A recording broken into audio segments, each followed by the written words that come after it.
Sí, sí, la verdad que no es un pretexto, pero era algo que dentro de la planificación del juego no se tenía. Es más, se había hablado mucho de eso, de los primeros 15, 20 minutos, muy importantes para la adaptación a la intensidad y el ritmo del juego del rival, que de por sí antes de la pandemia era mejor que nosotros, y ya ellos con una liga pues mucho más avanzada que la de nosotros iban a tener un mejor ritmo de juego, una mejor intensidad.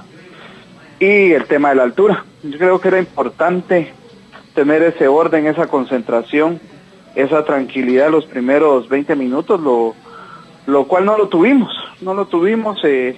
pecamos de ansiedad, pecamos tal vez cierto por momentos de querer ser demasiado protagonistas o tratar de hacer las cosas mejor de lo que habíamos planificado con el tema de la improvisación. Y bueno, contra estos equipos uno no puede concentrarse en ningún momento, tiene que tener mucho orden y mucha concentración los 90 minutos, y pues la verdad que eso afectó, y después de ese gol, todavía con eso donde quisimos por impulso ir a buscar el partido e ir a hacer una presión alta que no habíamos trabajado, porque como lo explicaba en otros medios, tuvimos nada más solo 3 días de trabajo, 2 y medio prácticamente, para preparar el partido después de 7 meses de la pandemia, y creo que el caer en la improvisación contra estas selecciones no se puede. Nos pasó factura en el primer tiempo, mejoramos en el segundo, en cuanto al orden, en cuanto a cerrar los espacios, a las coberturas, a las permutas. Defensivamente estuvimos haciendo las coberturas de mejor manera, y bueno, logramos quitarle un poquito más la profundidad que intentaba México.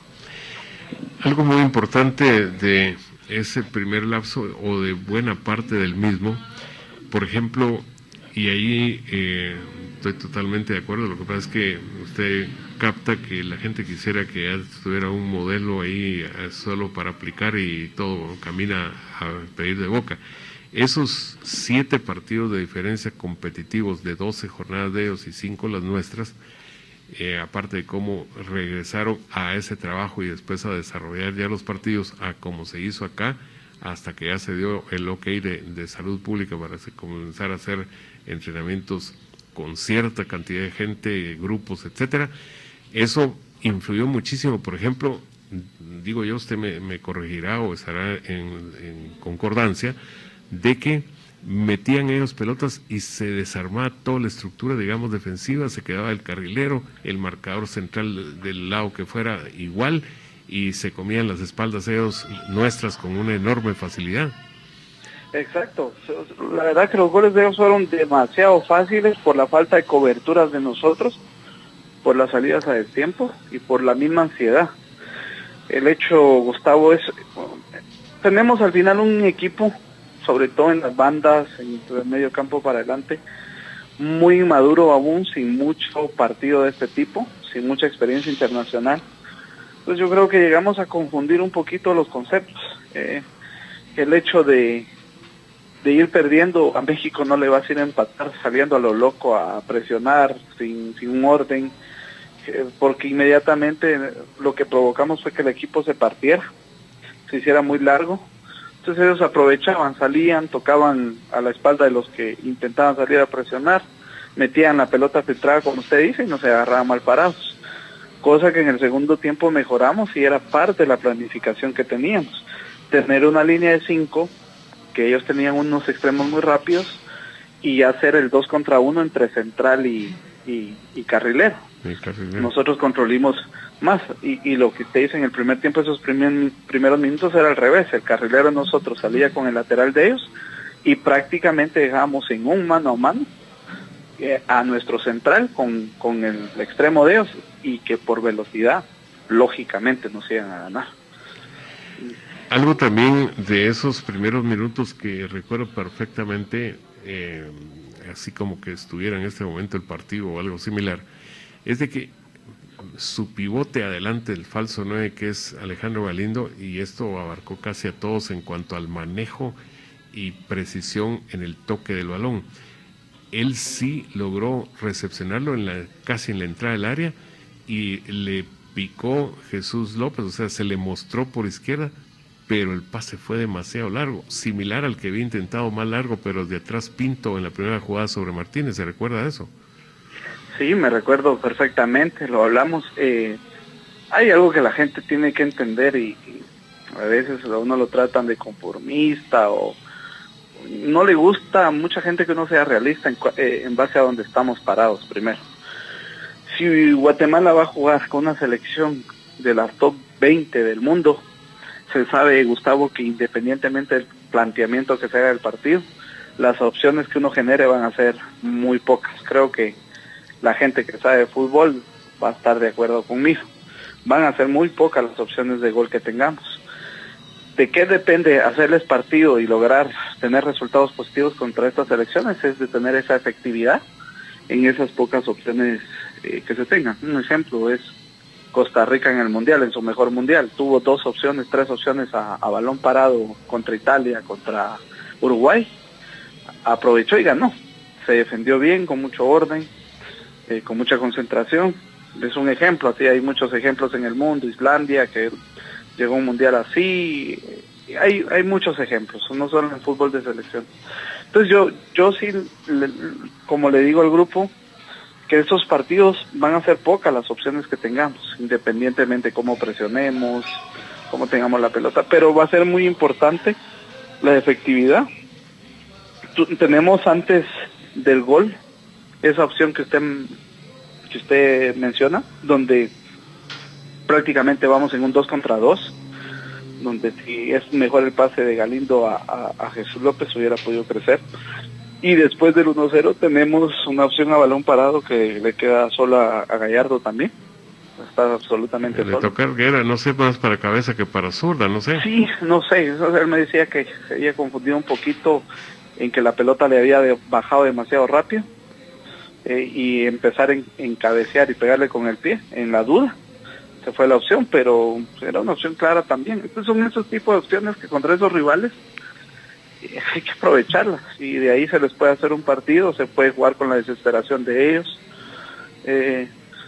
y bueno, no se hizo y ahí está el resultado. Creo que mejoramos mucho en la marca, como digo, en el segundo tiempo y creo que esto nos ayuda a sacar conclusiones y a todo el grupo. Es una sección, es un partido de mucho aprendizaje porque de eso se trata y bueno, como se lo dije a la gente de Federación antes de aceptar el partido, fui muy claro que aceptaba porque era una linda oportunidad, que me encantaba ir a jugar a la Azteca, pero que también había poder correr ese riesgo porque realmente nosotros venimos de 6-7 meses de no trabajar con selección y solo tuvimos 2 días y medio para trabajar 3 entrenamientos prácticamente y era muy poco éramos muy conscientes de eso. Sin embargo, aceptamos el reto porque también creemos que la única forma de mejorar, Gustavo, es jugar y jugar, que el grupo sienta esa intensidad tanto en equipo como en selección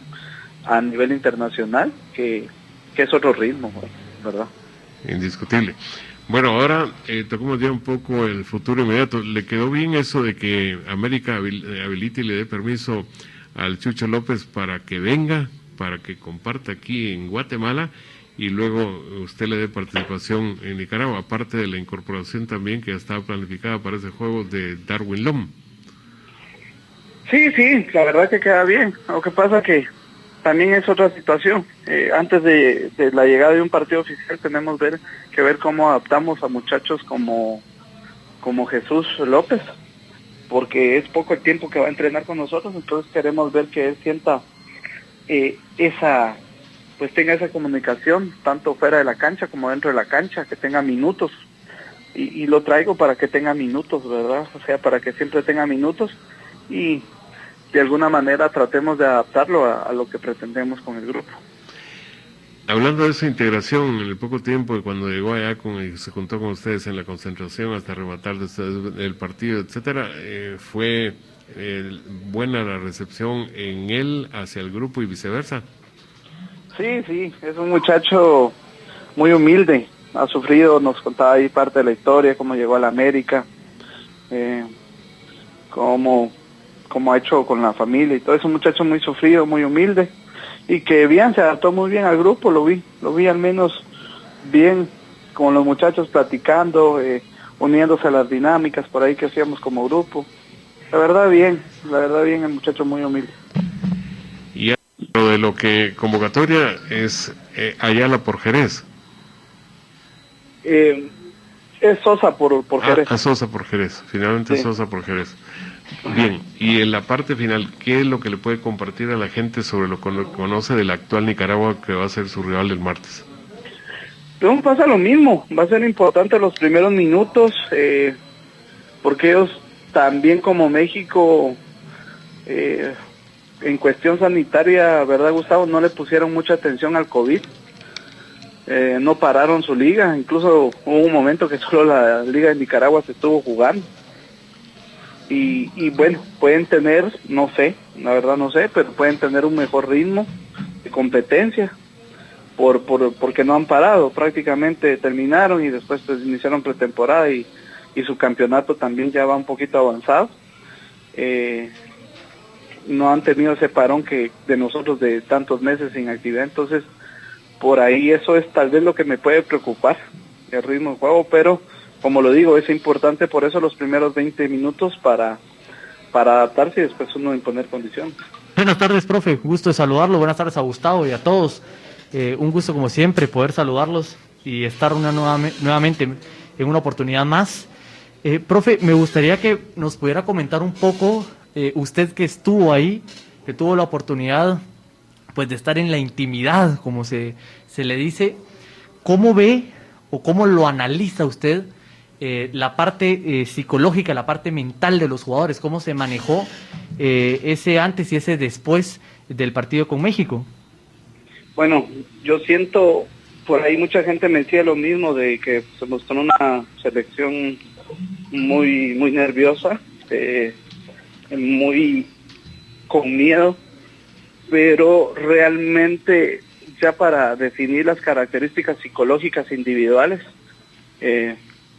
pues hay de diferente tipo, porque algunos, yo más tenía la sensación de esa ansiedad, de querer hacer las cosas demasiado bien o hacer algo más que no les correspondía, tratar de hacer algo que no era parte del rol que habíamos platicado con ellos. Entonces creo que por ahí se me pierden algunos, se me confunden en la lectura del juego, por la misma ansiedad y tal vez por la misma falta de experiencia en este tipo de partidos, como se lo explicaba Gustavo. Y creo que a medio tiempo fue muy positiva la charla que tuvimos, de tranquilizarnos, aunque el partido ya difícilmente pues ya era perdido, pero más que todo el reflejo del grupo cuando termina el juego es bueno, nos tiene que ayudar esto, tenemos que aprender de esto, porque realmente fue un partido de aprendizaje, de muchos errores que no se deben cometer contra ese tipo de selecciones. Sí, indiscutiblemente. Profe, otra inquietud que me surge. A mí, en lo personal, por ejemplo, me gusta mucho ser positivo. Creo que el país ya tiene demasiadas cosas negativas y hay mucho pesimismo, de hecho, inclusive hasta en esta profesión. En su análisis y en lo personal, ¿qué aspectos positivos usted destaca de ese partido con México? No, sobre todo el segundo tiempo. Sobre todo el segundo tiempo, que nos da la enseñanza de que tratando de hacer las cosas bien, de que los 11 que estén adentro del campo sigan una misma línea, sigan un mismo formato, un mismo renglón, pues las cosas pueden ser positivas. Yo creo que nos enseña también que con estas elecciones tenemos que ser muy inteligentes en el planteamiento táctico del partido y aplicarnos a un rol que nos corresponde individualmente y colectivamente. Y yo sí siento que el jugador después del juego analizó eso y lo recepcionó de buena manera. Por ahí tal vez algunos jugadores nuevos que no hayan estado en convocatoria o que son pocos los juegos con nosotros no se dieron cuenta de esos pequeños detalles que pueden marcar diferencias de aquí en adelante. Y hay que ser positivo. Yo creo que de esto se aprende siempre y se tiene que mejorar. Ya para finalizar, a Marini, a la charla, que le agradecemos muchísimo, pues lógicamente muchos se preguntan cómo está la parte mental de los jugadores después del partido, después de los memes, después de las notas, porque a veces es difícil, lo vive pues todas las personas, creo yo, que tienen exposición pública, pues al ser figuras públicas, pues lógicamente este trabajo es público, valga la redundancia. Entonces, ¿cómo ve usted a los jugadores? ¿Cómo lo han manejado en su regreso, en lo que lo ha contado, en lo que ha podido usted saber? No, la verdad es difícil, después del partido es difícil, a nadie le gusta perder, los muchachos estaban rotos, estaban totalmente desequilibrados, desilusionados, pero creo que poníamos al ejemplo que esto tiene que ir mejorando, tenemos que mejorar, nos tiene que servir de lección y sobre todo importante, ya tenemos otro partido encima donde hay que hacer las cosas bien y a la hora de una eliminatoria de Copa de Oro, es así, juegas y a los 3-4 días tienes el otro juego, entonces no se puede quedar uno atado a un sentimiento de un partido que se jugó mal, que no se hicieron las cosas bien, sino hay que dar vuelta a la página.